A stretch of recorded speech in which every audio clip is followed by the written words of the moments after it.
First time vote ಮಾಡ್ತಿರೋರು ದಯವಿಟ್ಟು ಬ್ಯಾಲೆಟಲ್ಲಿ ನಿಂತ್ಕೊಂಡು ನೋಡಿ. ಕೊನೆಯಲ್ಲಿ ಒಂದು ನೋಟಾ ಅಂತ ಆಪ್ಷನ್ ಇರುತ್ತೆ.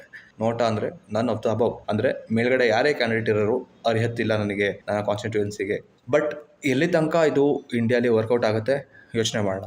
ಬಿಕಾಸ್ ಸ್ಕೂಲಲ್ಲಿ ನನ್ ಆಫ್ ದ ಅಬೌವ್ ಅಂತ ಆಪ್ಷನ್ ನೋಡಿದ್ರೆ MCQ ಅಲ್ಲಿ ತುಂಬ ಖುಷಿ ಆಗ್ತಿದೆ, ಯಾಕೆಂದರೆ ಅದೇ ಆನ್ಸರ್ ಅಂತ ಎಲ್ಲರಿಗೂ ಗೊತ್ತಾಯಿತು. ಬಟ್ ಇಲ್ಲಿ ಅದೇ ಆನ್ಸರ ಅನ್ಕೊಳ್ಳೋಣ. ಒಂದು ಕಾನ್ಸ್ಟಿಟ್ಯೂನ್ಸಿಯಲ್ಲಿ 100 ಜನ ಮತದಾರರಿದ್ದಾರೆ, 100 ಜನ ವೋಟ್ ಹಾಕೋರಿದ್ದಾರೆ. ಅದರಲ್ಲಿ 4 ಕ್ಯಾಂಡಿಡೇಟ್ಸ್ ಇದ್ದಾರೆ, A, B, C, D.